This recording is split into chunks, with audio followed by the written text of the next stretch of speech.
Hey folks, I'm Denise Howell. You're looking at David from Dual Core, who is one of our great panelists for today. We've also got David Levine from Hearsay Culture. We're going to talk about fracking, tracking, and middle finger attacking. We're going to Skype as hard as we can, all next on This Week in Law. Netcasts you love. From people you trust. This is Twit. Bandwidth for This Week in Law is provided by CacheFly at CacheFly.com.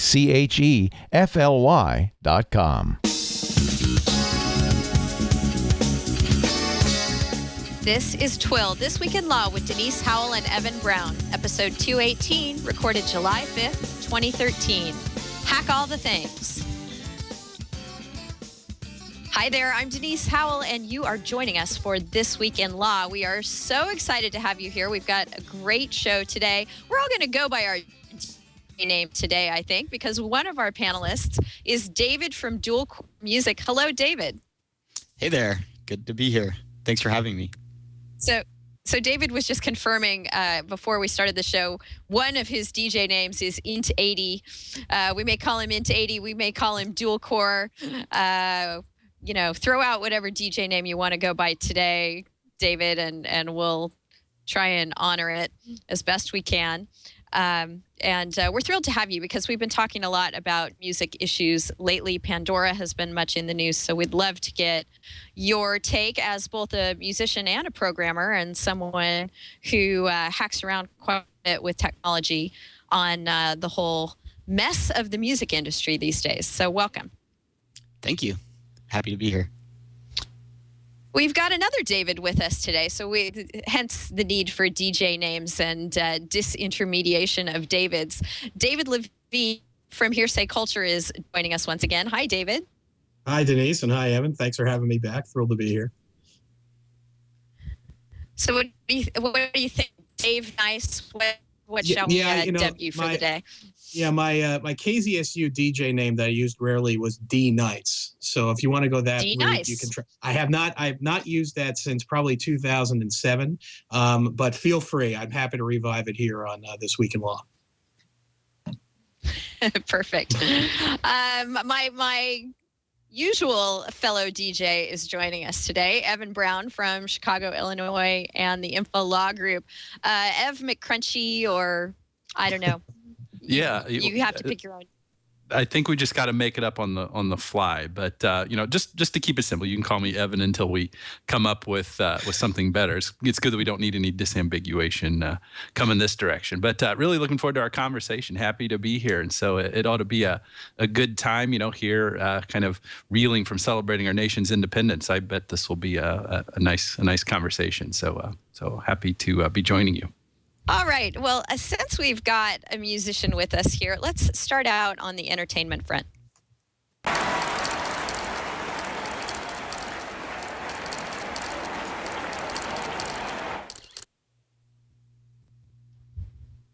So, Dual Core, the Pandora saga continues. First, we had Pink Floyd up in arms about Pandora and the royalties it's playing or not playing. Now we've got David, yet another David Lowery, who has done some math and decided that for over 1 million plays of his song Low, he as a songwriter is only getting paid $16 and change by Pandora, and he's not happy about this. He says it's less than he would make from a t-shirt sale. There's some quibbling with his math out there, and others who question whether he would be getting so low a number, and have come up with numbers in the at least hundreds of dollars that the songwriters the complicating matters is the fact he has to split his songwriting royalties with people he co-wrote with. But a few $100s is somebody's mathematical guess. Either way, there is concern about the royalty structure for internet radio and how it jibes or fails to with terrestrial radio and satellite radio. And Dual Core, I'm wondering about your take on that.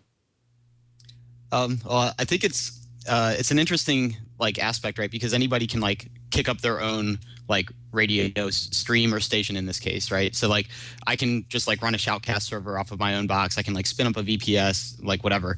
So I can make like tracking of things like very difficult. As far as like royalties and stuff like that, I don't know. Like I don't really have a particular take on it because the way that we sell our music is like we just get like direct money. Like iTunes takes its chunk, of course, and like we sell through like Bandcamp and stuff like that where we get a bigger cut. But for the most part, like we don't really worry about the money side of things. And I don't know. It's just like it's not something that I've given a lot of thought to because I'm not concerned with it. It's my actual like qualm with Pandora is more so about the barriers that they put in place to get your music on Pandora as opposed to like what they actually pay out. Well, tell us about that. Are you having trouble in that area? Yeah, absolutely. They have these like arbitrary requirements about your album has to be available like on Amazon as a physical CD, and it has to be like labeled a certain way and like set up. It's this really like weird set of requirements in order to get your music on Pandora. And so like from time to time we have like people contacting us like via Twitter or Facebook and saying, hey, like why isn't your music on Pandora? And like because we don't have a physical CD to sell through Amazon. And it's like it's a really strange requirement, right? Like we all listen to like music digitally, so like I don't understand the need for like a physical like token that needs to be sold. So yeah, it's kind of strange. Yeah, you would think that a company that is sort of a new media company and exists online exclusively until recently when they bought the radio station, would have a different approach toward having to have a physical product in order to get played. Yeah, it just doesn't like it's this weird like cognitive dissonance, right? You'd think like I could just put my MP3s up or send them whatever file format that they want, and like they could use some sort of validation, like, hey, are you on iTunes? Yes, okay, like or whatever like digital validation they want to do. But like I am totally at a loss for like the understanding for a need of a physical CD. It's actually really interesting too because I've had like Pandora actually reach out to me and be like, oh yeah, like hit us up and we'll help you like get taken care of, but like they haven't done anything. So it's I don't know, like Pandora is like not high on my list, like, and it's really interesting to hear like usually Spotify is the streaming service that people go by for like credibility. Like I've met numerous people where they're like, oh yeah, and like this is David, and like he makes rap music. He's in this group called Dual Core. They're legit. They're on Spotify, and like that's like the validation. And like Spotify doesn't require a physical CD from us. Right. What other services carry your music? iTunes, Amazon. I think we're on Rdio, the Zune store or whatever they're calling it now, Xbox Live, I guess. Bandcamp. Bandcamp's like our big one because like they're out here in San Francisco and they give us like a lot of like really rad stats on the back end. So like we when we did our release of our 5th album, like we went through Bandcamp and it was like awesome to do that. And like I like Bandcamp a lot because you can just stream the whole song for everything, so you can get like a full feel like of like the real like try before you buy, and so you know like exactly what you're getting when you end up buying something through Bandcamp. Yeah, and it's a great name too. I hadn't heard of that one. So oh yeah, good. They're awesome. Good call and, there. The other thing I like about Bandcamp is you can get your music in any format. There's no DRM at all, so you're never like tied to a particular device. You can move your content across devices, which is a huge issue for me. I think like that's part of the problem, like why people face issues with piracy when they try to lock their content. And so like the fact that like you can take your format and there's no DRM, you can move it across whatever device. Like that's what I really like about Bandcamp. So you it sounds like have no DRM on your music at all, and you're not concerned about piracy the way that maybe some older or more traditional recording artists might be. Correct. We actually have like really good experience with piracy. Like at a lot of shows, people will just come up to me and say like, hey, like I pirated your music and I really liked it, so like here's $20. And like there's like no overhead cost for us at that point, like it doesn't cost us to sell a CD. There's no like iTunes taking money out of the middle. It's awesome. It's just like free money basically. And like on top of that, like piracy serves as like huge promotional service for us. Like people like find our music on BitTorrent, and then they listen to it, and then they'll like either go buy it or come to a show or like whatever. And it's awesome because like it's a way for us to like just like provide another avenue for access to our music that we like to make and like have people listen to. I've even had like people email me and do the same thing, like, hey, like I'm never going to be near one of your shows, like they're in other countries, and they'll say like, can I just like donate money to you somehow? And so like I actually have a subdirectory on our site, dualcoremusic.com/piracyworks, and then I make a page under that directory for each person that wants to donate to me, and then we just have like a PayPal button and like a little write-up for them, and they can like donate money to us, and it's awesome. It's like free money basically. That's brilliant.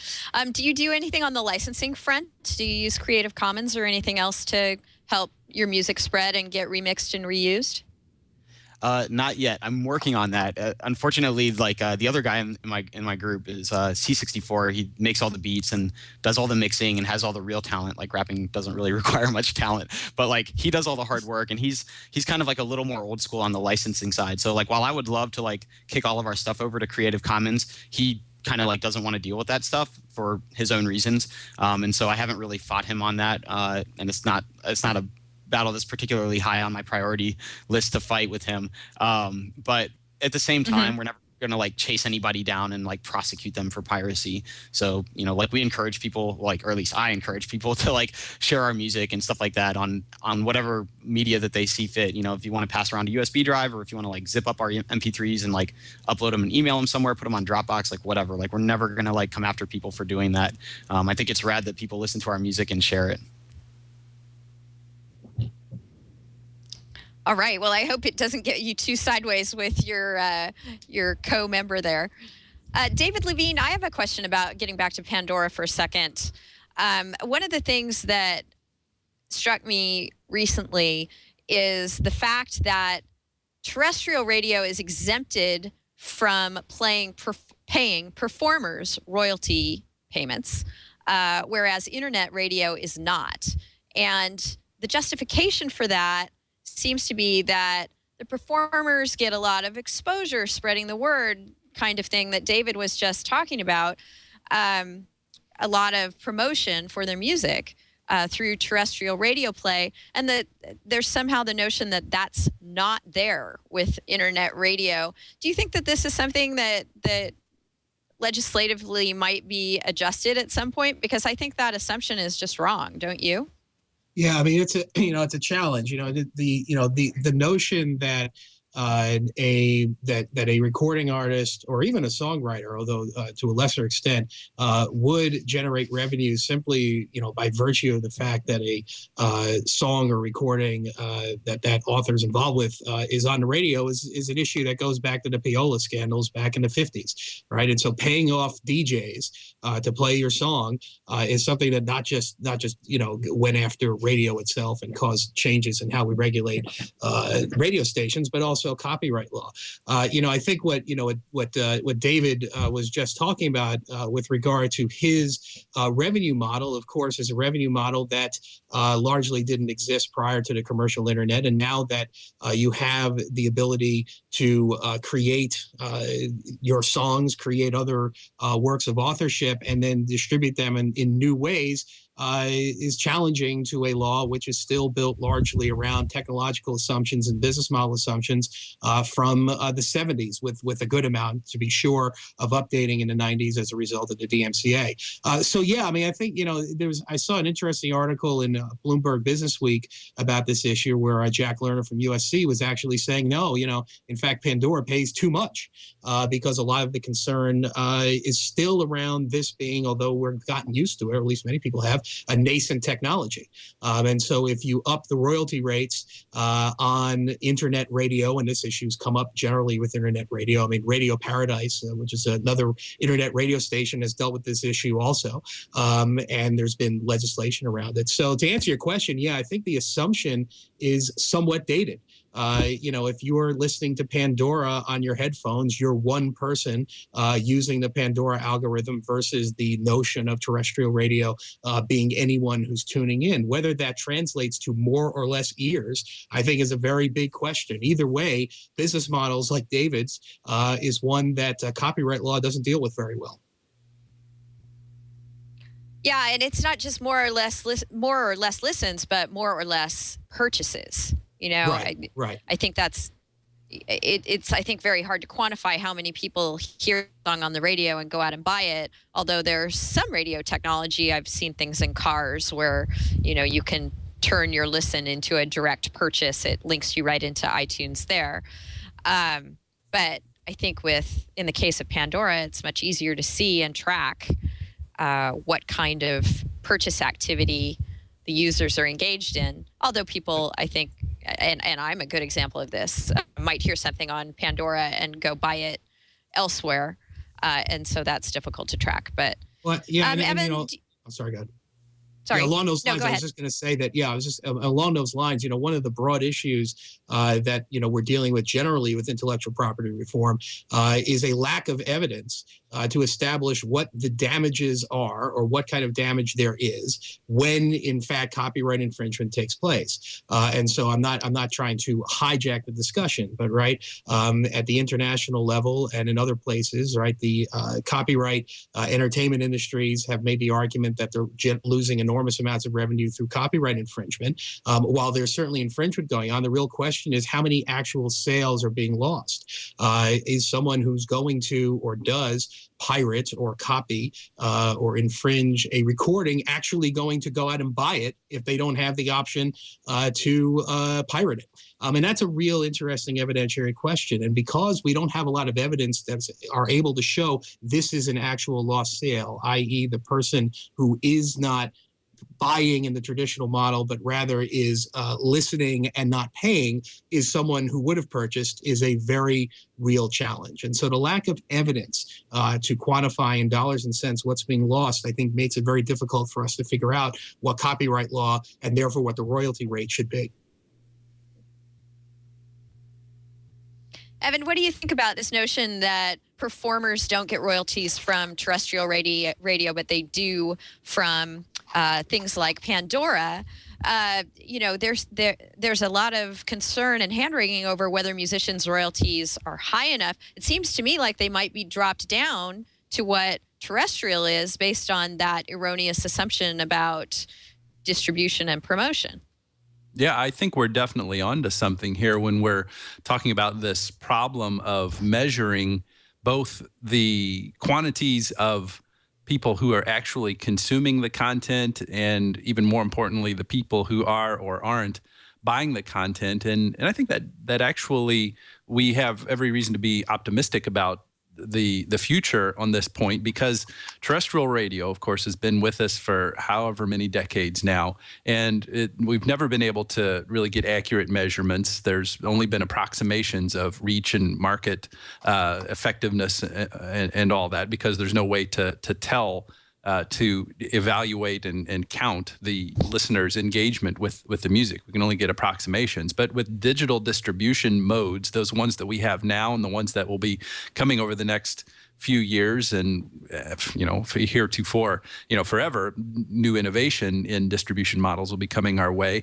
There's every bit of reason to think that we'll be more effectively, or we'll be able to more effectively measure the user's engagement, and even perhaps to the point of being able to more readily ascertain whether or not the acquisition of a so-called pirated copy caused a lost sale to occur. For example, if we go to if the whole world becomes a file locker and we don't carry around music with ourselves anymore, but everything's stored in a hosted service in the cloud somewhere, then one can measure the user's engagement with that pretty well. Setting aside all the privacy issues with this, but you can measure the user's engagement with that piece of content, match up with whether they purchased that, and make some assumptions, make some inferences as to whether or not that truly was a lost sale here. So as we move away from terrestrial radio and toward alternate, non-terrestrial radio modes of distribution, I think there's every reason for us to think that this problem will get more of this evidence that we're talking about, that David was saying that we're missing in all of this, and that'll be the way to really get this resolved. And Only then can we meaningfully talk about how copyright reform should go and what it should look like in all this. Because right now it's just such a mess. And, I'm this close to just dropping out of the discussion on a large scale of Pandora and royalty rates and all this stuff, because it really has very little to do with copyright. It just has to do with business interests and the relative powers of the incumbents versus the purveyors and users of more disruptive technologies. Yeah, that's a really good point. Although I suppose it has to do with copyright in that some of the royalty structure that we're saddled with today has been the result of settlement of lawsuits over various copyright concerns. So it comes into it obliquely. But I agree with you. At this point, everybody agrees there's a copyright interest. It's just how it's going to be compensated. Of course, internet radio is only one aspect of internet distribution of music that causes some concern in the music industry. How about this story? Concert pianist named Christian Zimmermann was performing in Essen, Germany, and stormed off the stage, according to Mike Masnick, writing over at Tech Dirt, and I think he was reviewing a Guardian article of this occurrence, over the fact that one of the fans was holding up a smartphone in the audience. Now, the musician, the pianist here, can't have known whether the person was merely taking a picture or maybe it looked like they were taking a very long picture. So that's what clued him to the fact that there was video going on. When he came back on stage, he told the audience that YouTube is really hurting him, that it's keeping him from getting recording contracts because of if his songs are already on YouTube, he says, folks won't give him deals to record his music, I guess, because it's already out there. Now, Mike Masnick has a field day over the fact that, please, don't tell me a grainy smartphone YouTube video is going to take the place of a professionally mastered recording. There's no way that this is denying you recording contracts. So he just has a healthy amount of disbelief about this. But I think, it is a symptom of what might be happening with other artists, that their music is definitely being recorded and put out, perhaps with their tacit approval, perhaps without their approval. David, Dual Core David, I think I know what your answer will be on this. We want to get the word out about our music. We want fans to be enthusiastic about it. Do you sympathize at all with this pianist in Germany? Nope, not at all. I think it's awesome when fans record our stuff at shows. I kind of feel bad. I'll freestyle at shows, and when I freestyle live, it's awesome, and in the moment it's fantastic. And then when I go back and watch it, I kind of face palm a little bit. It's not as cool as I remembered it. But there's definitely ways to make money off of YouTube, and I think it's just almost like the streaming radio stuff. It's just figuring out how to use the business model correctly. I know from our perspective, we just had one of our friends, Colleen, did all of our first album songs and put them up on YouTube for us. And so she did some visualizations for the music, but it's just the music there.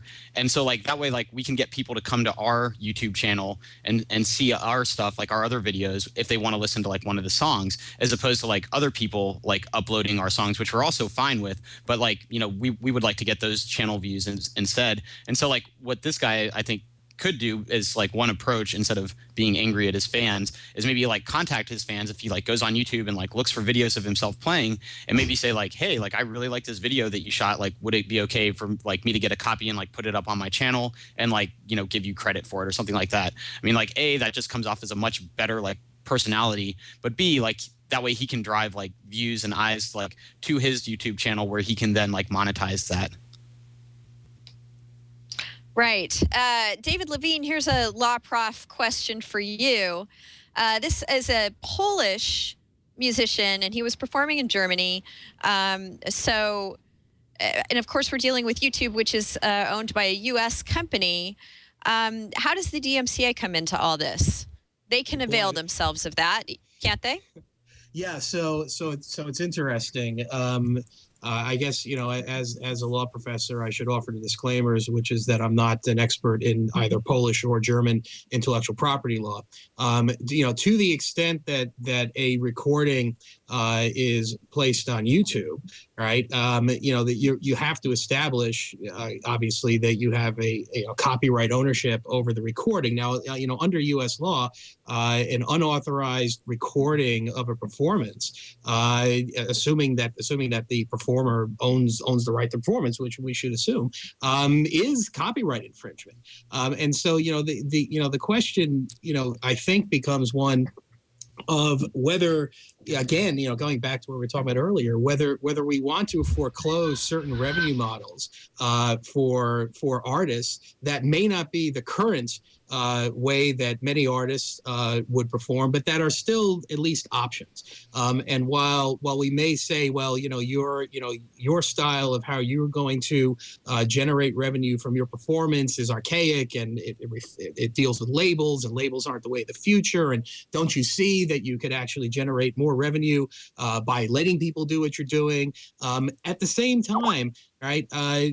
My concern would be, and I'm getting to the DMCA question, Denise, so I'll do it quickly. My concern would be that we don't shut down other legitimate ways for authors to make money, even if they're not optimal. And so finding that balance is always tricky. With regard to the DMCA, I mean, once a video is put up on YouTube and therefore it's accessible in the United States, I mean, the DMCA would come into play. The challenging issue would be whether the law in another jurisdiction says something different about the rights of authorship, although I suspect, without knowing for sure, that this would generally be considered unauthorized and therefore a violation of the author's copyright. Obviously, it's going to depend on what he was performing. I don't know that it says that he was performing original works, right? I mean, if he was a classical pianist. And like I said, I mean, I'm making, assuming for the moment that the performer would have any rights on the performance himself. In terms of literally the performance, that's where the copyright issue would arise. But I think the challenging question here really is a question of whether we want to say that the current state of the law offers no sympathy for a performer like this, saying that I can show you, or I believe that your infringement, I'm making that assumption, of my copyright is going to be a disincentive for a label, right, to sign me. And that's the way that I'm going to generate revenue or income from my creative work. I mean, that to me is, I think, the real challenging issue here. And while I'm certainly sympathetic and want copyright law to be modernized to reflect new business models and to not tether itself to a business model which is on a daily basis becoming more archaic, I also think that we need to be in a position to allow the law flexibility. I wonder, dual core, maybe you could talk about this. David Levine was just talking about the disincentive, that the performer had in allowing these videos, and maybe he's just getting bad information, because the article here says that he's been told by producers and music managers have told him, we're sorry that it's already been on YouTube. Maybe he's just getting bad information, and that's the wrong attitude from those managers that are coming through. Is there anything to that, dual core? Yeah, I think so. I mean, there's a lot of different ways you can gauge like an artist's popularity, right? You could go by like Twitter followers, or you could go by like Facebook fans, or you could go by YouTube views. And so like if you go to YouTube and you you're somebody looking to sign an artist, and you go to YouTube and you search for that artist, even if the first video that comes up is not on their channel, but it's got over 9,000 views on it, that's going to be like a metric that you can use to gauge their popularity. So like if somebody happens to take, a good looking video and it goes viral or whatever, like that's definitely like a huge boost for that artist. But I mean, clearly there's a bit of a cultural gulf here, or there could be. Maybe I'm making too many assumptions. The only thing I know about this Christian Zimmerman's what I'm reading about in this article here, but he was a classical pianist. You are a rap artist. How would you, try to have a conversation across that cultural gulf and get somebody, if they're coming from the position of the classical world here, and again, making a lot of assumptions that perhaps are unwarranted here, but just for the sake of our conversation, maybe this artist is just taking a more conservative view of things. Maybe it's a non-understanding of the norms of content distribution and, the kind of the openness and the goodness about sharing in the ways that you do. I mean, how would you have a conversation across that gulf to say, look, there's no need to be so conservative about this. There's actually this real benefit in taking a more modern and progressive approach, like what we're doing, for example? I guess, I would just aim to point out examples, right? So it's like evidence wins, like as much evidence as you can provide, like for your side of the case, like that's how you win, right? So basically if I can like go to YouTube and be like, look, like Tay Zonday made this video called Chocolate Rain, and it's just like him singing, and like he made, X million dollars off of it, like whatever. Like if I can like, money talks and whatever walks. And so like, if you can like show them the money, like then they understand. It's quite possible that he's just got, management or whatever, like whoever's telling him that YouTube views or whatever are going to mess him up. Like maybe he's just working with the wrong people, and, like maybe he just needs to find somebody that knows how to do music distribution in the year 2013. Gotcha. All right, let's talk about some non-entertainment related copyright stories.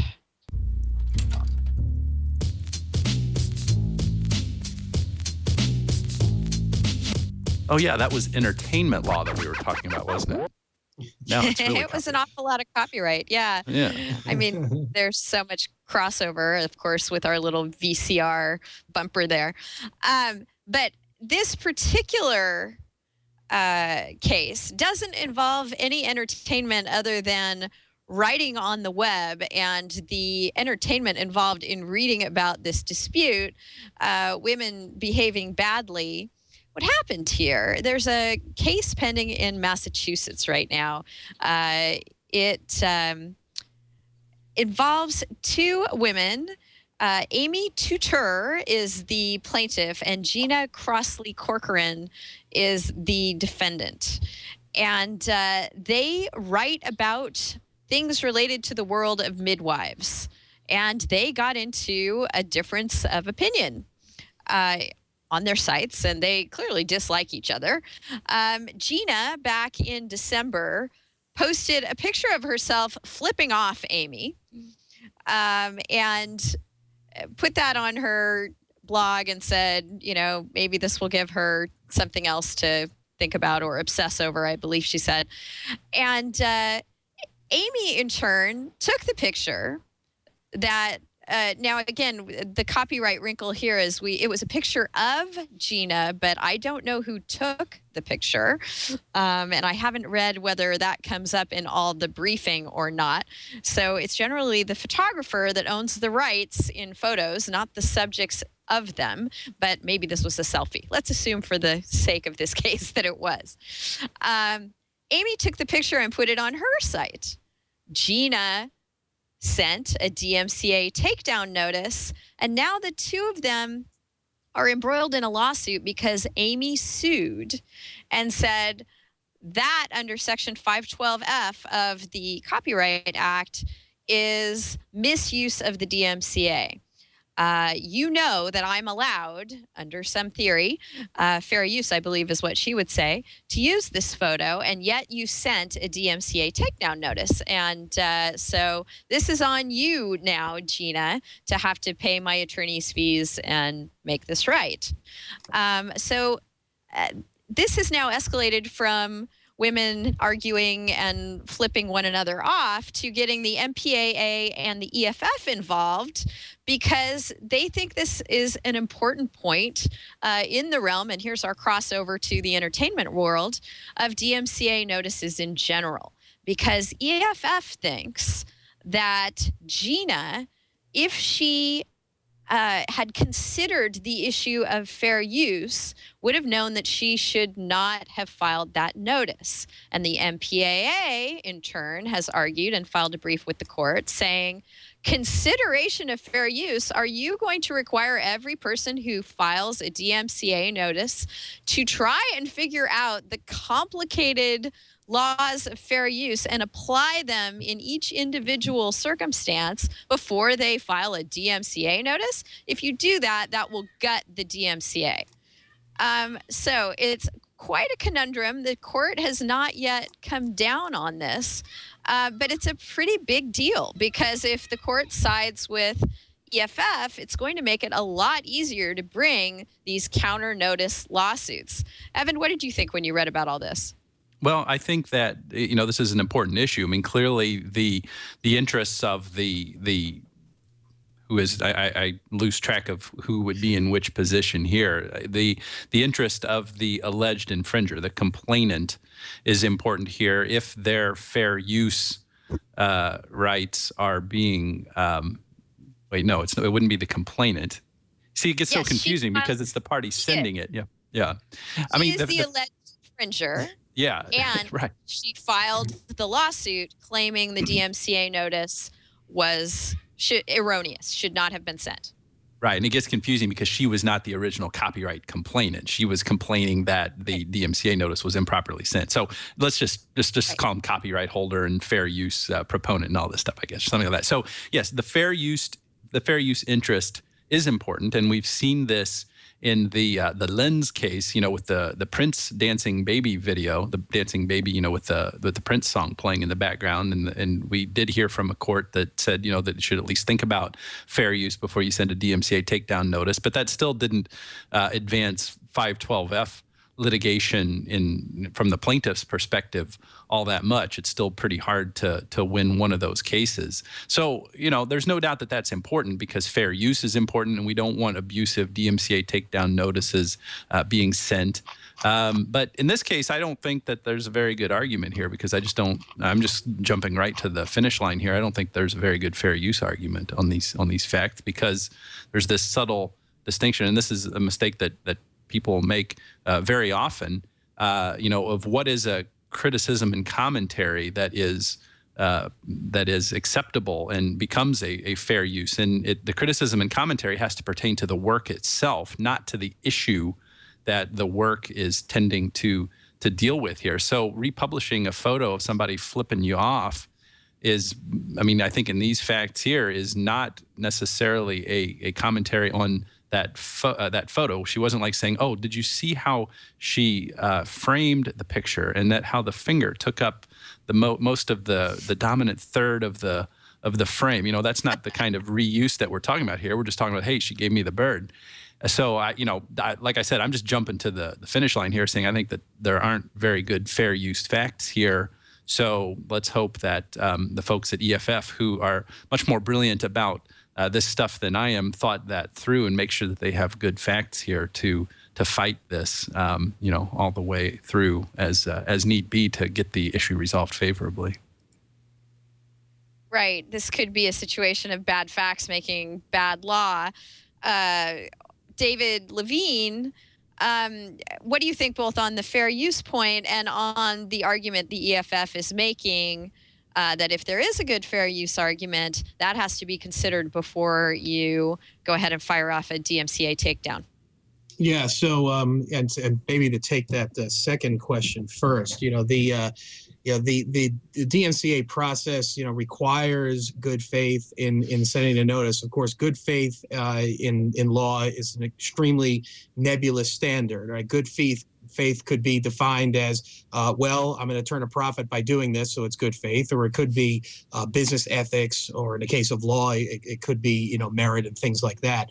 I am concerned on that second question that the DMCA does require a good faith basis, and that it seems that the argument that is being made with regard to that point, or the EFF's argument, is that, well, you know, it's an open question, and we don't have to consider everything, right? And so when the point is made, are you requiring that anyone sending notice under DMCA has to go through and it is complicated process of assessing whether there's a fair use claim? My answer to that question is absolutely, because otherwise you have a situation where, and you know, Chilling Effects has, made this point clear over and over again, where these notices pretty much end the discussion. If you don't have the resources to challenge the notice itself, you simply, fold your cards and go home.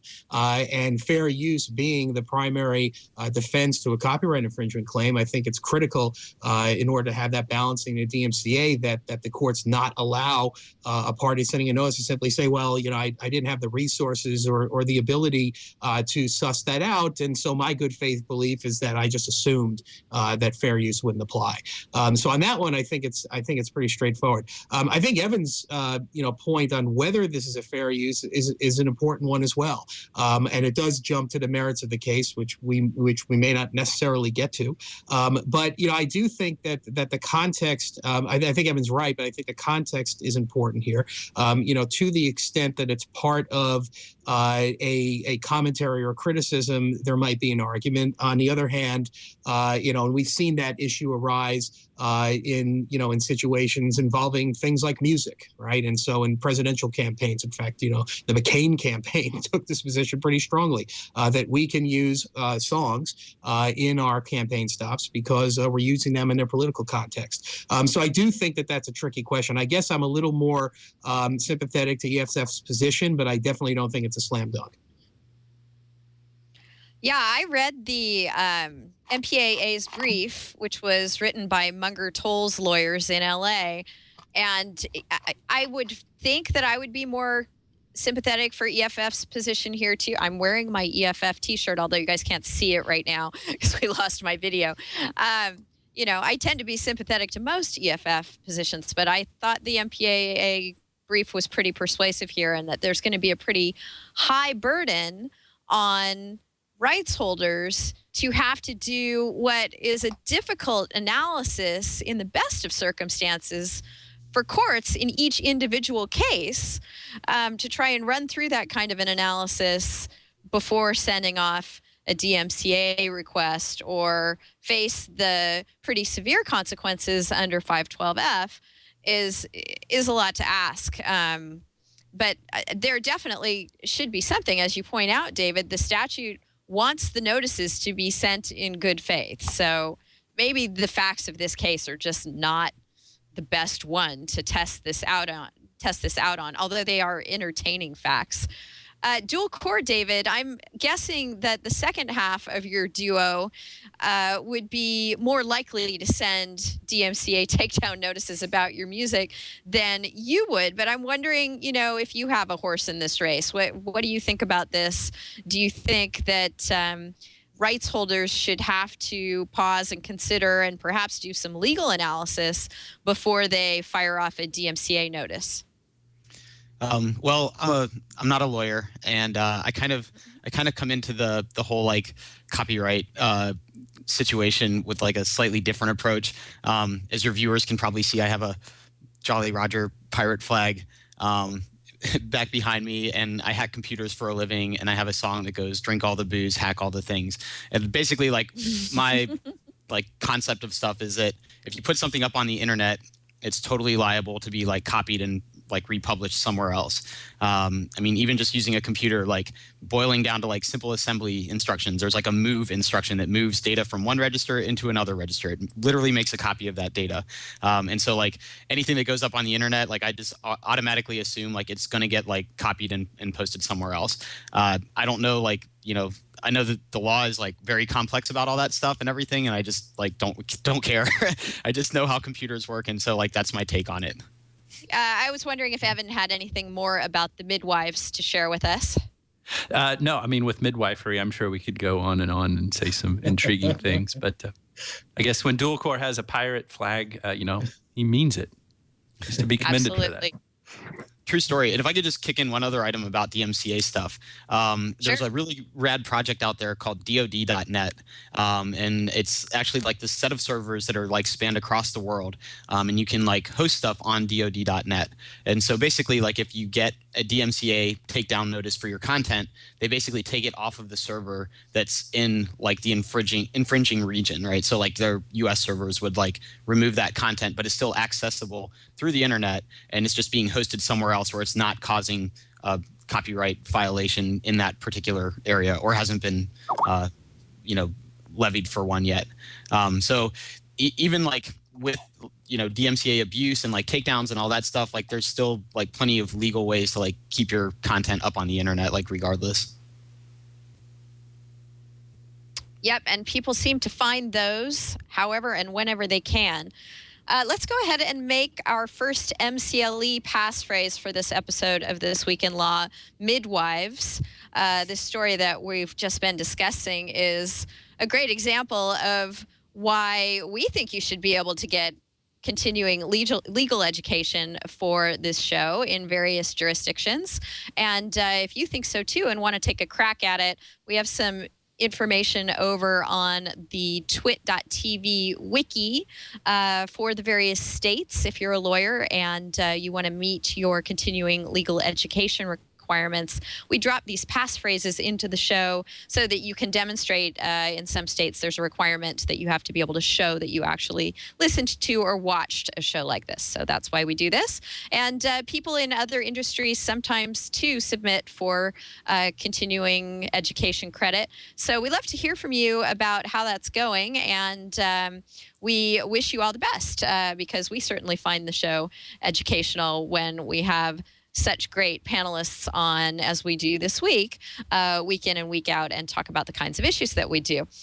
Let's move on to another interesting copyright dispute. This time in the question of photographs. I guess the DMCA story also involved a photograph. This one though came out differently than I would have expected it to, and it seems to be because the plaintiffs kind of swung for the bleachers on this, Evan, where they could have taken a more conservative approach. You wrote this up on Internet Cases. Why don't you tell us about it? Yes, this is a situation where a professional photographer was watching TV back in the spring, early summer of 2010 and saw her photo in an iPhone commercial for the iPhone 3GS, which was what was current at that time. And she filed suit. She had a timely registration for her photo, which means that she's entitled, if she so elects, to get statutory damages for this infringement, plus the recovery of her costs and attorney's fees. So there's every good reason for her to file a copyright lawsuit. But given the fact that the defendant is Apple, and that Apple has made a few gazillion dollars selling iPhones, her first approach was to not seek statutory damages, which could go up to $150,000, but to get actual damages based on a calculation of the indirect profits that Apple enjoyed because of the use of this photo. And that's a very difficult evidentiary proposition to put on the table, to try to pursue, to try to tie the causal connection, or to try a causal connection between a defendant's use of a photo in an advertisement or any piece of content in an advertisement, and how much money they got because of that. There's a famous statement from Judge Posner here in the Seventh Circuit. If you're going after GM for copyright infringement, you don't necessarily put GM's financial records and see what their net profit was selling cars. You've got to tie it to how the actual piece of content relates to those profits, and there's an initial burden on the plaintiff that has to be met, and then the defendant comes back and can kind of winnow that down. So in this situation, the court found that the plaintiff didn't do a good enough job to make that causal connection between any profits that Apple enjoyed from the sale of the iPhone 3GS with the use of this particular photo, which was up on the screen for 5 seconds out of the 30-second commercial. It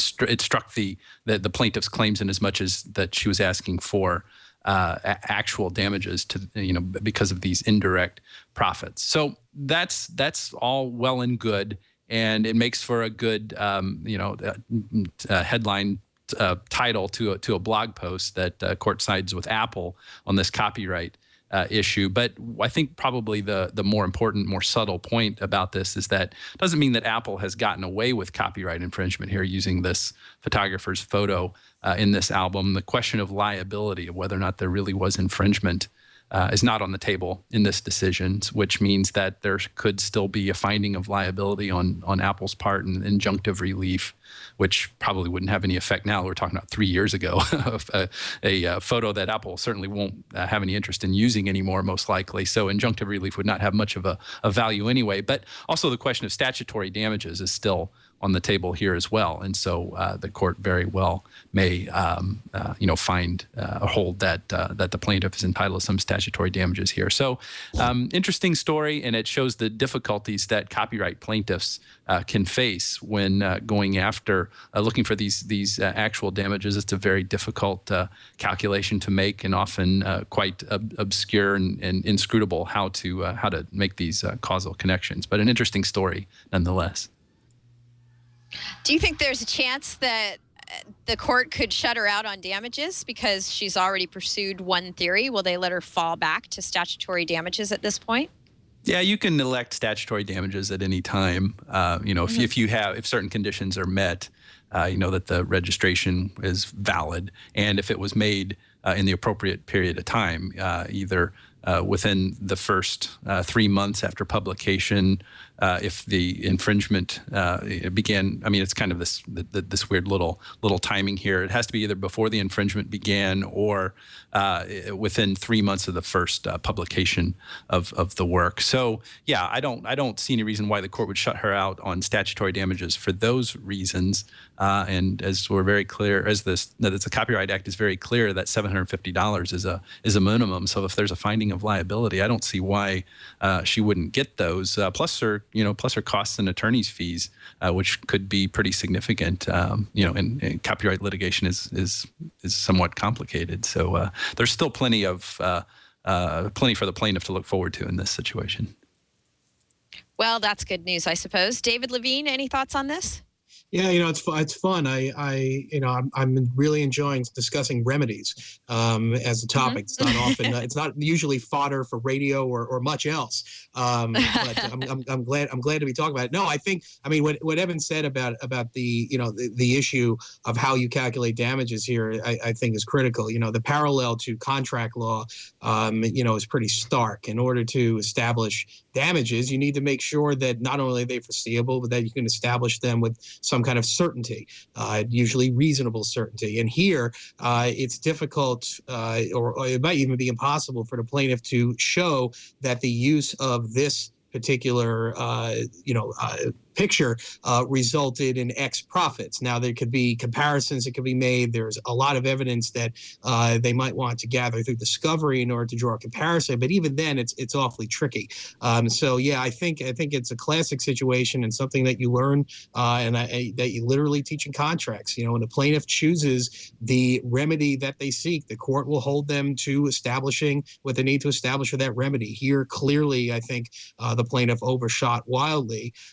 And the result is the court saying, fine, this is what you want. You're not going to get it. Although, again, I also agree with Evan that that's not going to shut the plaintiff out from other damages, but damages that probably won't be nearly as lucrative as what was sought in the complaint.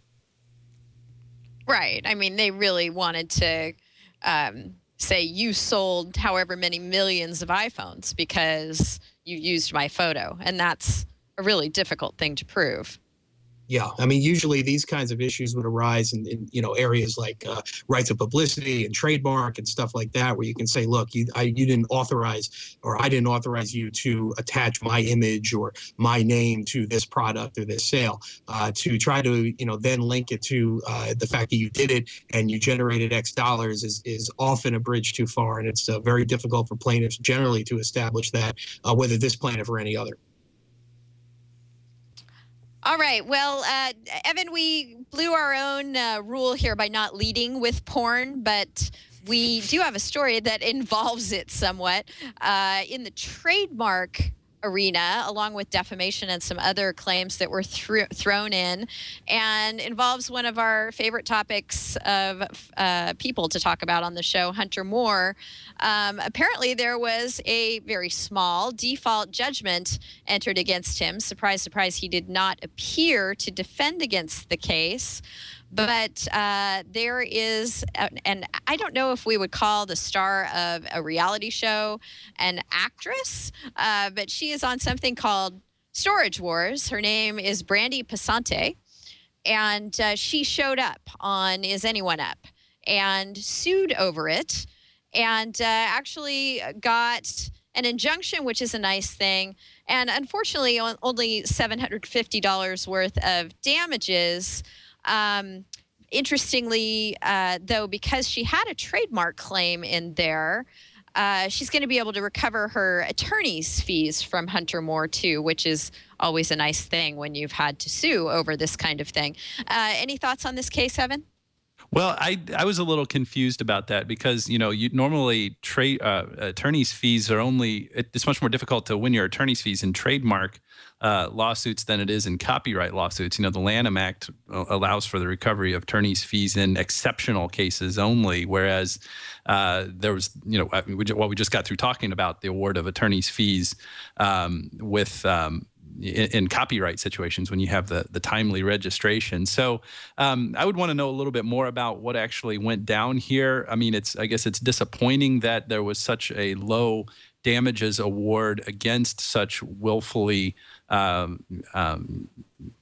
I mean, there's no other way of characterizing it. I'm sure Hunter Moore himself would agree with this, of malicious conduct on his part here. So I don't think we can make a whole lot of conclusions in any event, even if we do learn a lot about the situation, because it was a default judgment, no findings on the merits on anything here. So interesting to see that Hunter Moore actually got sued, and I guess it's up to anybody's own sensibilities whether they're surprised that he didn't show up to defend himself. So, right. Interesting facts, interesting situation to discuss, nonetheless. Right. Instead, he was just making cheeky comments on Twitter about having to write her a check. Any thoughts on this, David Levine? Yeah, I don't have much to add because, as Evan said, default judgment means you're only getting one side of the story. I will note, though, generally speaking, that when a defendant doesn't show up, there's usually a good reason, as opposed to just I don't care. The cost of litigation may not be worth the price, as was the case here. So it's interesting that they took this route, but beyond that, it's hard to say much of substance on it. All right. Well, Banksy is an artist that has an approach toward things being out there that seems to jibe pretty well with David from Dual Core's view.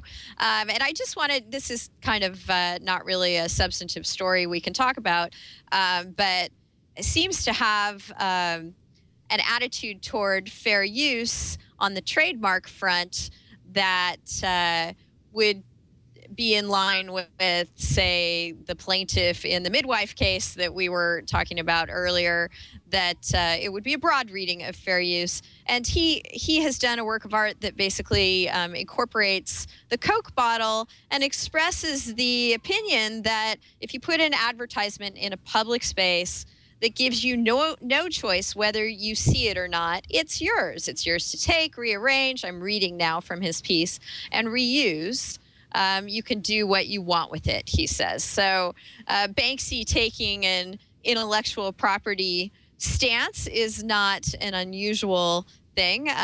But here he's kind of squarely taken on the advertising realm, that if you're going to make us watch it and see it and be subjected to the commercial ramifications of it, he's basically saying you've given us a license. Do you think he's got anything to go on here, David Levine?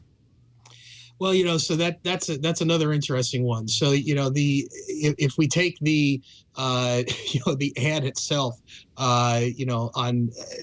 literally, of course, we're going in the direction of basically saying that, anything that's public, as Dave from Dual Core was saying, you've abdicated all rights to. And so actually, I'm curious, from the perspective of someone like David, whether this is, where you'd want things to head.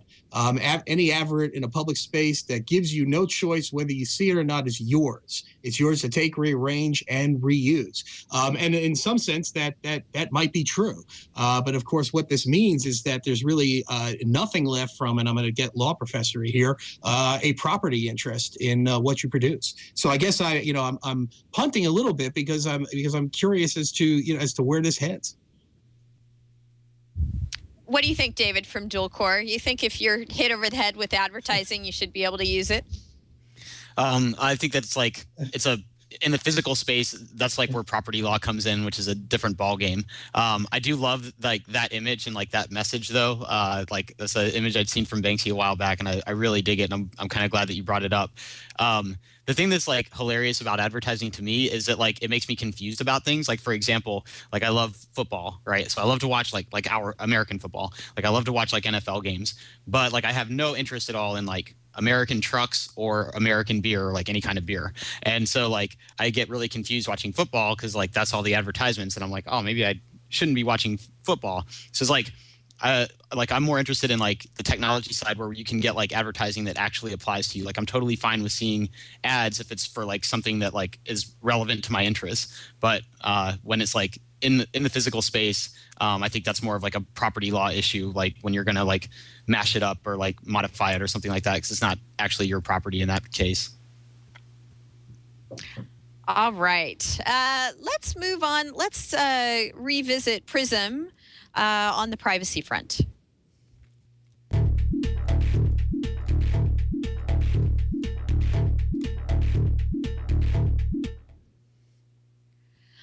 So I wanted to bring up, Derek Khanna has been on the show a couple of times. He wrote a nice piece in The Atlantic this week called, "If PRISM is good policy, why stop with terrorism?" And he hearkened back to a public policy class that he took in college, and remembered that the first thing the professor did in that class was give the kids, the students, the notion to get their heads around that there was a law that they could enact that was going to save lives and reduce gas usage and help with pollution and really win-win all around. Would everyone in this room support the policy? And they all raised their hands. And then he told them all, okay, so in order to achieve all that, we're going to have to lower the national speed limit to 40 miles an hour. And of course, then everyone was not so thrilled. So jumping off from that, Derek came up with some other uses of PRISM data that would accomplish a lot of great policy goals for the country, but, you know, basically threw it out to people. Is this really how you want your government to work, and how we think about personal rights and what the Constitution protects? So I exchanged a couple emails with him and told him he'd written what we love here on the show, law school exam type questions in the public policy arena. So if there are public policy professors out there listening in, be sure and read David's piece. His first example is child pornography, and he goes through how easy it would be with the NSA data to do deep packet inspection and find known pornographic child porn pictures, and reduce child pornography, catch potential pedophiles, reduce child exploitation, all good things. But are you really willing to have the government go there? His second example is speed limits, the same one that his professor used, but talked about how much more effective PRISM could be, tracking phone locations in real time and potentially determining the speed of any user. And then finally, he goes to copyright infringement and illegal downloads of things via tools like BitTorrent, being able again to do deep packet inspection and identify the users who have uploaded or downloaded things without authorization. So David Levine, what did you think about all this? And do you agree with Derek? Well, here's the thing that was really interesting to me about this piece is I had a hard time saying that the things he tossed out would be bad ideas. And I think that's the slippery slope that we're on, aren't we? Yeah, it's a really interesting piece, and I think again, the question here is one of balancing. The NSA, forced to take a position on PRISM, has effectively taken the position, this has been effective, right? And B, well, if you're not a terrorist, you have nothing to hide, and trust us, we're not going to do anything with the data that you would be uncomfortable with, and most of it's going to be ignored. To me, what I think, the challenging issue here is one of balancing, but it's also one of notice. To the extent that one's terms of service say when they're, using their private internet access provider, we are going to share all of your data or most of your data or a lot of your data with the government for unknown purposes or purposes that you won't know about and we may not know about. If that's disclosed up front and people sign the contract, at some level you could say, well, they agreed. Of course, whether they read it and whether they actually wanted to assent is another question. So I think Derek raises a really interesting and not entirely hypothetical scenario, because I think on the previous This Week in Law that I was on, I mentioned fusion centers, these state level data mining operations that use a lot of public data and perhaps some private data to figure out who might be a terrorist. I mean, this activity's been going on for quite a while. The issue to me boils down to that balancing, and that balancing I think needs to be done transparently and publicly. In other words, we need to have a national discussion about what society we want, and then policymakers need to actually hear and use the input that they get. As it stands now, the fact that all of this was done in secret makes all of these questions not necessarily hypothetical, which can cause the kinds of Fourth Amendment concerns that Derek raises. So I like the piece, and this is merely, I think, a continuation of discussion that those that have been focusing on these issues and having it, perhaps this will broaden the discussion, which I think is a good thing. Yeah, I think so too. David from Dual Core, I imagine you agree with Derek Khanna that we have to be very careful about what we use, what we permit the government to do. Yeah, absolutely. I'm all for privacy. Shouts out to my bros at the ESF. Those are my BFFs. LOL. And anyways, at the same time, like just take the child porn example from the piece.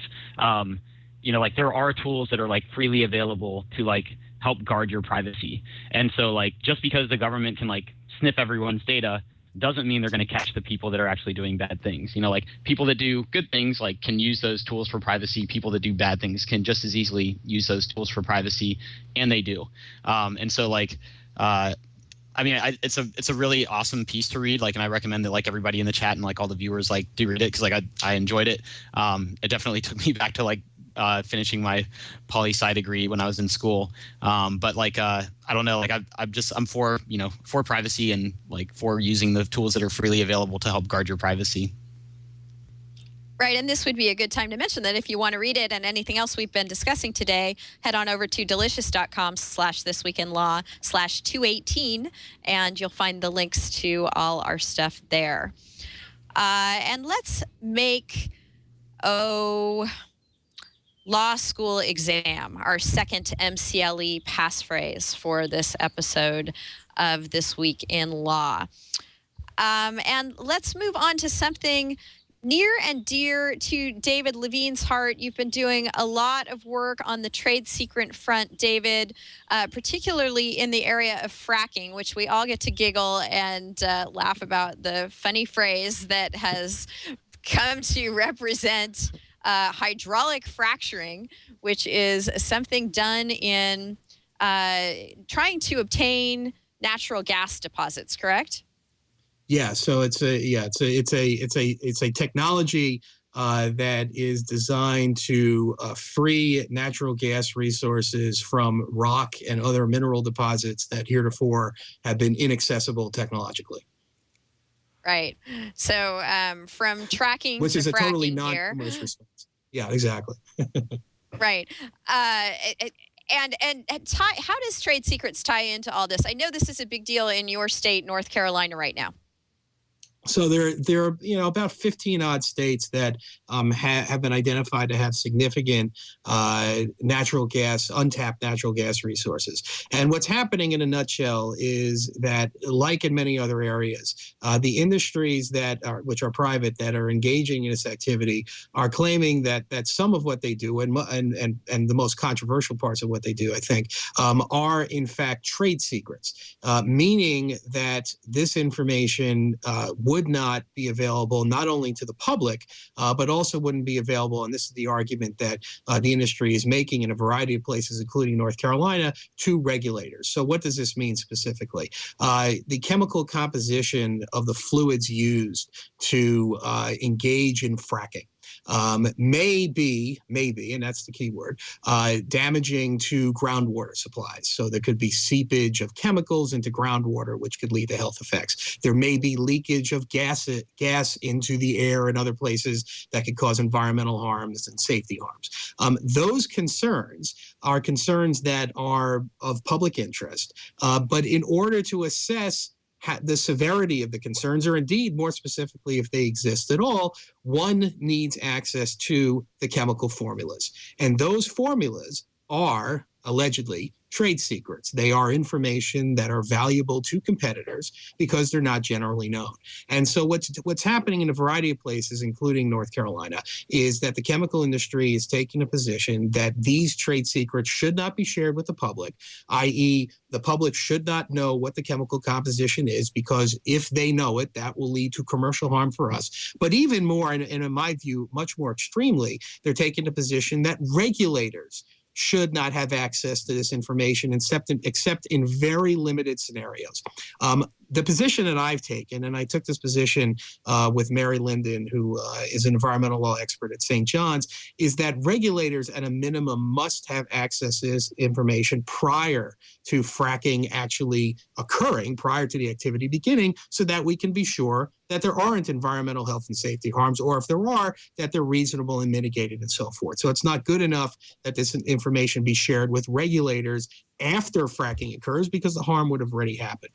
More broadly, Mary and I have taken a position that the public should have a limited right of access as well, so that we know as a public that our natural resources are being used appropriately. What's happening right now, which is why this is such a hot issue and it's taken up a lot of my time over the summer, is that regulators are struggling with how to balance the commercial interest of the entities engaging in fracking with the public interest. And so the North Carolina Mining and Energy Commission, of which I've been asked to join and I have joined their trade secret proprietary information study group, is trying to figure out what the proper balancing of those interests are.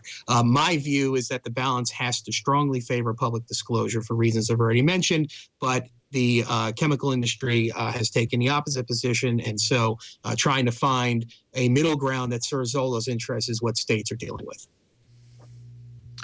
Right, and you also wrote an interesting piece in Slate last month about something we've discussed on the show recently, and that is the espionage between countries appropriating one another's technology, and specifically China, all the news that has come out lately about the Chinese military's efforts to obtain Western technology, specifically in the aeronautics field, and that trade secrets on the international front is really important to address those concerns. But once again, if you make the trade secret protection too severe, then you're going to wind up potentially damaging the water table back here in the U.S., aren't you? Right. So this is a really complicated issue. And so the piece I wrote in Slate a few weeks ago basically made the point that we've got to be careful not to overreact to the Chinese cyber espionage issue. I mean, clearly, I think, most people in the United States would agree that we don't want the Chinese military having access to information that U.S. companies hold that are trade secrets that involve weapons of mass destruction and things like that, because we have legitimate concerns that China might use that information in ways that would go against our national interests. They could share it with North Korea. You could go down a list of horribles. And so clearly that's a problem.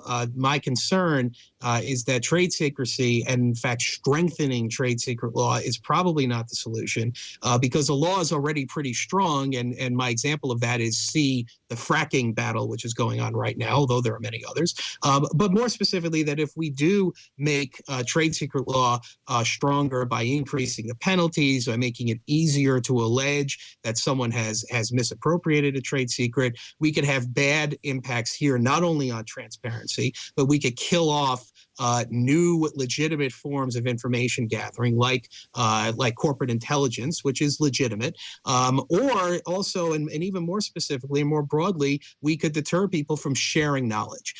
My primary motivator in the work that I do is that I believe that the sharing of knowledge in legitimate and new ways ultimately makes the world a better place. We can solve problems that we have, and I do believe that truth will out, which is why I'm sympathetic ultimately to ways to update copyright law to allow more information flows. But here you've got very specific and very high-level concerns that go literally to life and death issues. And when we face, as a country, life and death issues, as in PRISM, a lot of people take the position of we need to do whatever we can do to prevent that harm, even if it means, and this is my concern, undermining the very principles that make this a country that we want to live in. And so the trade secret issue is one that the White House and that Congress is going to be dealing with. It's also one that apparently is being negotiated in the still hyper secret Trans-Pacific Partnership Agreement, which I continue to try to get information about. And so trade secrecy is one of these classic under the radar issues that are vitally important. And I just hope, frankly, again, I'm happy that you had me on so I could talk about it, but I also hope that the media picks up on this issue because your access to information is largely being governed by the commercial interests of entities that create the harms, this is circular, that make you want to have the information. And that makes me very nervous. Right. Yeah, excellent point. Hey, David from Dual Core, I can't have you on the show without getting to our hacking story this week involving Andrew Auernheimer Weave, aka Weave, who has been sentenced, as we've discussed in previous shows, to 41 months in prison and a $73,000 fine involving charges where related to his activities in scraping an AT&T site for public information that was available there and making that information public. It was a security hole, basically, that he exploited. And so now he has been charged and sentenced under the Computer Fraud and Abuse Act. And an appeal is now pending, and he's got some really excellent pro bono counsel working for him, including Oren Kerr, another law professor and prolific writer over at the Volokh Conspiracy, who has filed the opening brief on appeal in, I believe, the Third Circuit, the trial having taken place in New Jersey. So what Oren Kerr has argued in his brief is that this case goes to the core of whether it is a crime to visit a public website. And if it's allowed to stand, then yes, it is under the CFAA. So not only do we have some legislators who are trying to amend the CFAA in Washington with Aaron's Law, et cetera, here we have a court that's being asked, a federal appellate court, being asked to interpret the law in a way that will hopefully shed some light on unauthorized or exceeding access to a computer. I know this is a lot of legally fraught stuff, David, but I'm wondering what your take on Weave's whole predicament is. Yeah, I think it's a huge bummer. Basically, what he did is add 1 to a number and collected information that was public on the internet. So, I mean, it's like the same thing. Like when you go to like a local Iowa County webpage and it's got, like ID equals 104 on it.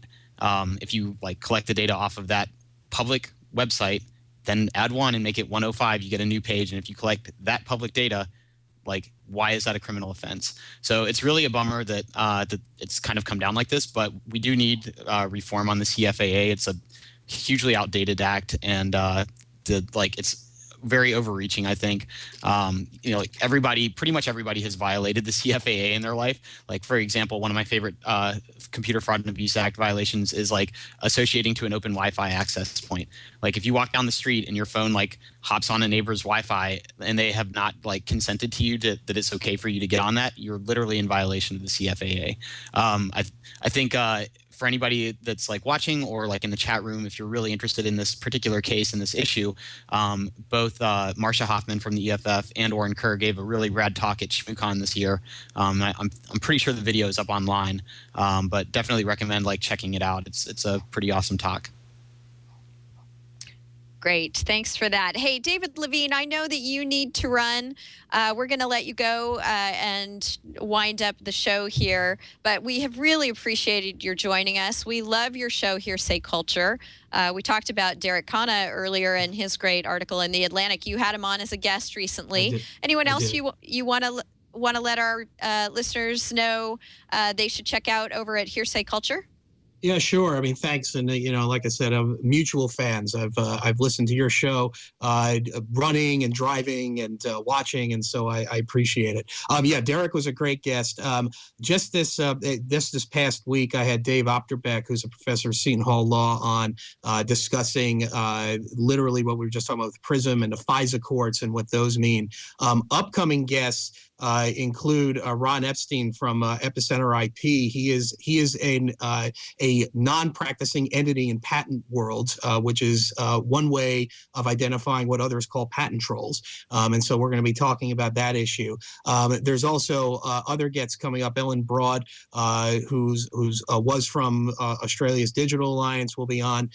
Phil Napoli, a professor of Fordham Law, who's written extensively on communications issues. Tim Jordan, who from England, who also writes on these issues, and a variety of others. So I'm actively recording shows over the next couple of weeks for airing over the summer, and I encourage anyone who enjoys This Week in Law and hasn't heard the show to tune in at hearsayculture.com, and it's also on iTunes through Stanford's Center for Internet Society. So yeah, it's been a lot of fun, and it's fun to be on the other side of the table and actually receive questions, but then I have to do a different kind of thinking. But thanks for having me on. And Denise, again, I look forward to having you on as well, and Evan. Yeah, it's been so great. We're huge fans of your show. You should also follow David at Hearsay Culture on Twitter. And we look forward to all that great programming you have. Thank you so much, Denise. And by the way, I just want to say, because I can't leave without addressing the CFAA, which I think has been an unmitigated disaster. Recognize that this question of authorized access has only become more complicated with recent court decisions like WEC. So basically, anything between the person wearing the stereotypical trench coat and saying bad things and doing mean things and breaking stuff, which we say, well, that's clearly a CFAA violation, or the employee for a company that's accessing, and we say that that's clearly not. Everyone between that, it's unclear what's authorized and what isn't. So it's unfortunate that's what the law is, but hopefully it can be resolved. So I'm sorry, as a law professor, I had to get that in. But thanks again for having me on. Absolutely. I'm sorry I have to run, but I look forward to being on again in the future if you'll have me. We look forward to having you on again, too. And I know you need to run, but I know you also wanted to talk about Google Reader. You just want to bid it a fond farewell?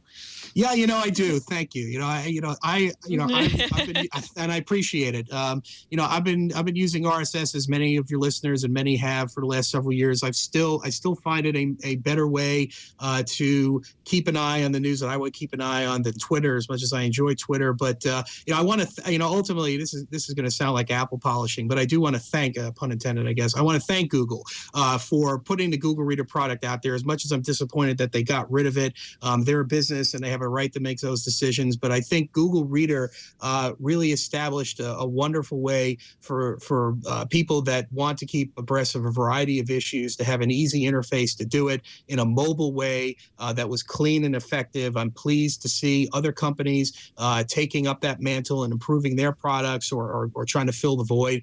But I will miss Google Reader. And as much as I'm disappointed that they're gone, I hope that Google will continue to make honest efforts to increase information access, which is why also, the Google book search issue, which you mentioned in the rundown, is an important one. Their efforts to attempt to make information more accessible, I think ultimately is a positive thing. And Google Reader was part of it. I've moved on to Feedly, which hopefully will serve my purposes. But thank you, Google, and thank you, Google Reader. And thank you, Denise, for giving me the opportunity to bid it a fond adieu. You too, David. Have a great day and a great weekend. Thanks a lot. Thanks again, Evan. And David from David Core, pleasure meeting you as well. Take care. See you, David. Awesome. So there's just one other substantive story I wanted to get to before we go to our tip and resource of the week. It's on the patent front.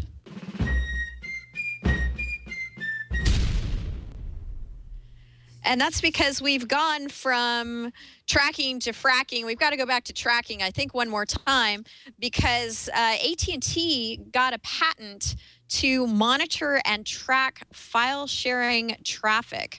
I thought this was pretty fascinating, and it sort of follows well from the story we had last week about the BitTorrent Vice President Matt Mason, who said, if you're using BitTorrent for piracy, you're doing it wrong. Apparently, AT&T hasn't quite bought into that and has a patent now on technology that's going to be able to tell not only when you're using BitTorrent, but what you are using it for.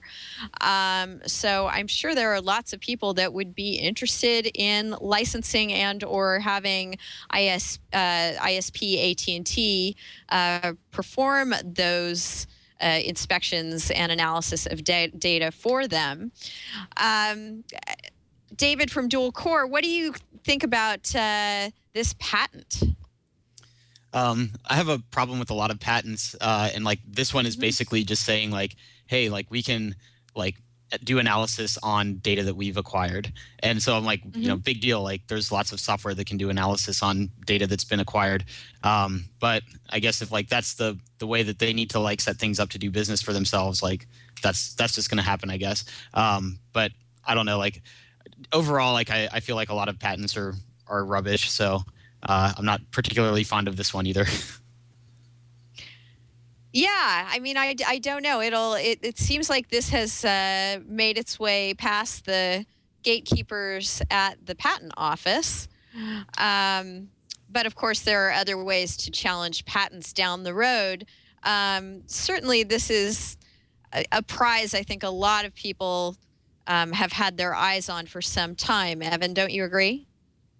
Well, sure. Yeah, this technology is pretty important from the perspective of those who go around fighting so-called piracy. And it should come as no surprise that AT&T may have an interest in this. For it wouldn't be hard for them to come up with a valid network management related interest that they would have in having exclusive rights to this technology. The most intriguing aspect to this story that I see is, wouldn't it be funny if AT&T read the claims in this patent to be infringed by some of the technology that Prenda Law uses to go out and find those who are infringing on copyright using BitTorrent protocol, and that Prenda Law finds itself as a defendant in a patent lawsuit for something like that. That's what I would like to see. So when I think about that, I'm like, yes, go AT&T, take this patent, run with it, and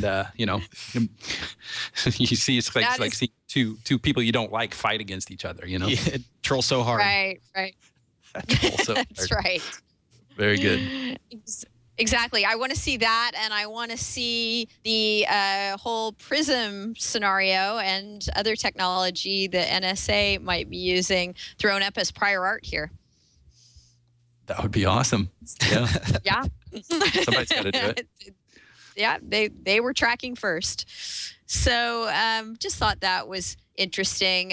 Speaking of the NSA, we have a great resource of the week for you. Again, I really encourage you to head on over to our delicious links or just to the pressfreedomfoundation.org, Trevor Timm's site.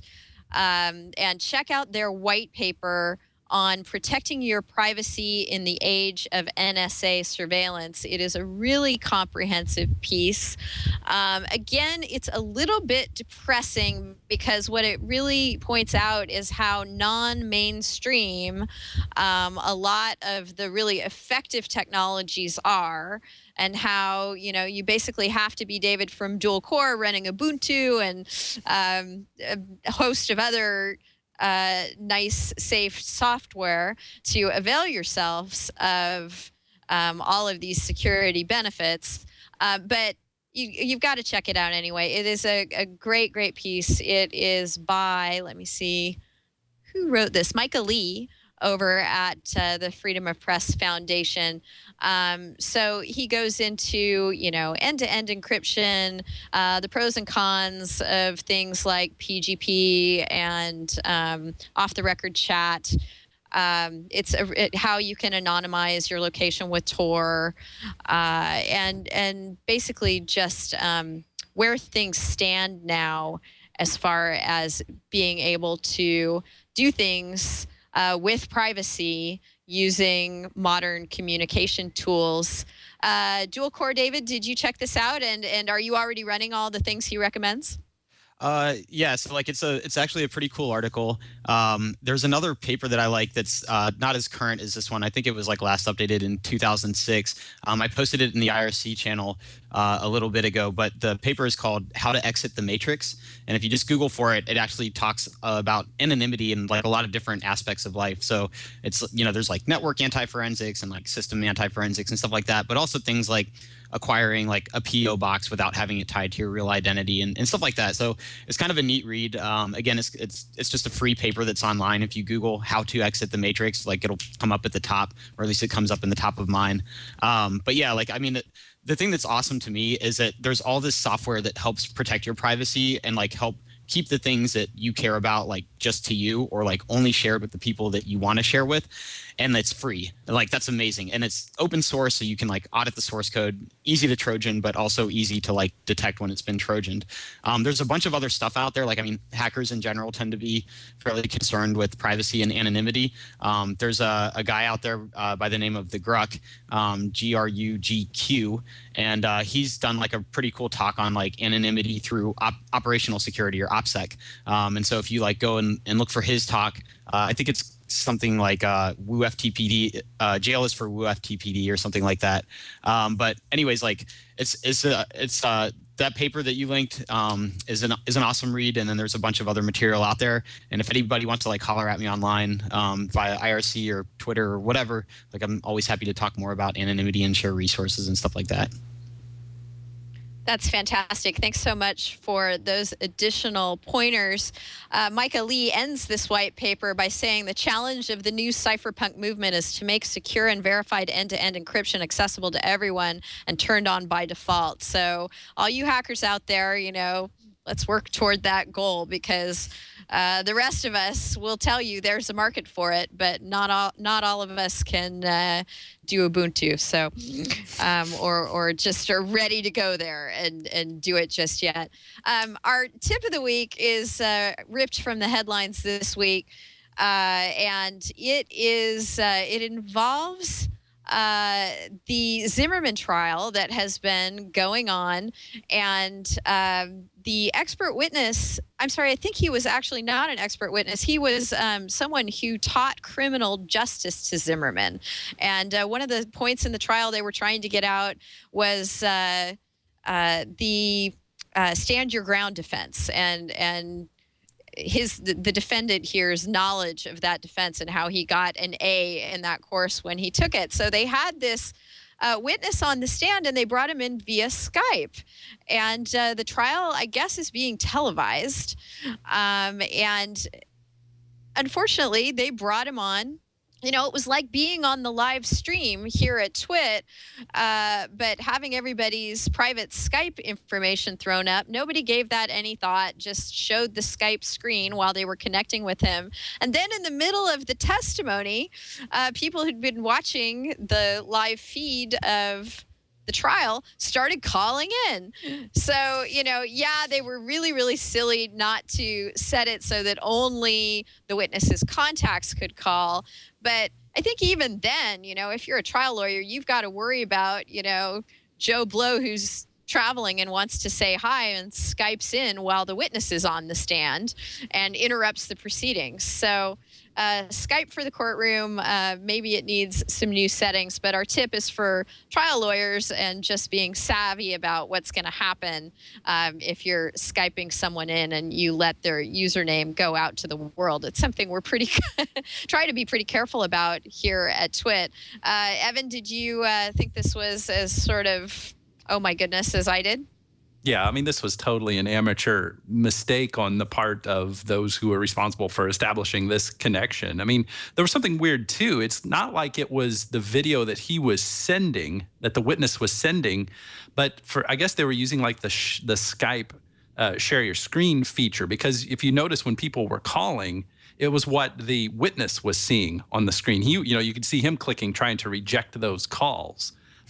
So there was something weird about that as well. And so if it had been just an ordinary Skype conversation on full screen, there wouldn't have been any reason to see his username in the first place, and it would have been less disruptive without seeing all these goofy people, trying to call as well, showing up on the screen. So yeah, totally amateur mistake. Shame on them. Right. But it's, provides us something to laugh at and to, I'm sure we've all made goofy mistakes like that as well. So I should lighten up a little bit. Yes, I think we've probably made a dozen of them in the show today, but It is fun when we can make a tip out of one of them anyway and try to help people avoid them in the future. David, any thoughts on this? I just think it's LOL. Like, I always like when mistakes like that happen and people, are sharp and catch it quickly and like take advantage of it in that way. I also think it would be hilarious if like somebody got on there and blurted out like, I'm George Zimmerman and I'm guilty, and like before that gets stricken from the record, it's like actually on the record for some moment in time. Yes, hopefully for just a brief moment in time. All right, well, this has been... Sorry. Yes. This has been a super fun and interesting show. Sorry about my connectivity issues. I hope we can entertain and enlighten you despite the fact that I'm on the road this week. We certainly have enjoyed meeting you, David. And tell us a little bit more about your summer tour schedule. We've got a show in San Francisco coming up on the 16th. We'll be playing at DNA Lounge, and then we head to San Diego right after that. And we'll be playing a show there for Comic-Con on that weekend. I think the 19th, if I recall correctly, for the date. For those of us for those of us viewers or folks in the chat that haven't checked out our stuff, we make rap music. I work with a guy in London, and we make rap music about technology and hacking and all the things that we do and love every day. But after San Diego, I go to Vegas, and we'll be there for Black Hat and EFF, playing a bunch of shows and drinking all the booze and hacking all the things. So it'll be awesome. That is awesome. And I think maybe as we bid a fond farewell to Evan here, Evan, thanks so much. And again, for being on the show and the great things you've been writing over at Internet Cases lately. Yeah, thanks. Great to be here. Yeah, really have enjoyed our conversation. Dual core, nice to talk to you as well. So yeah, lots of fun. I think if your British partner doesn't have any objections, we can let you play us out, David. Oh yeah, sweet. How do I? I don't Skype that hard. How do I? You want me to just? No, I'm just kidding. Yeah, no. There we go. Oh yeah, there we go. Nice. Hey. Yeah, thank you guys so much for having me. I love you guys. That's how we're doing it this year. Thank you. See you, Dual Core. Commodore 64 can hack into NASA.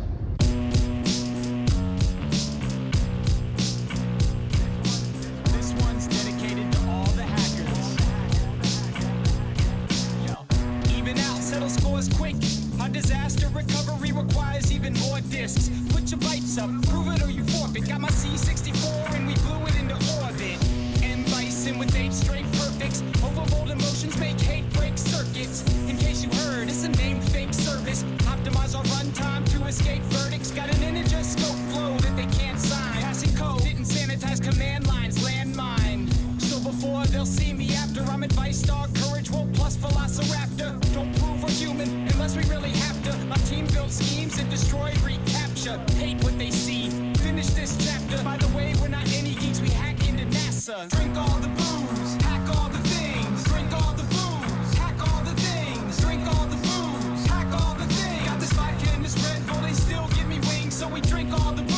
gosh, I love this. Thanks.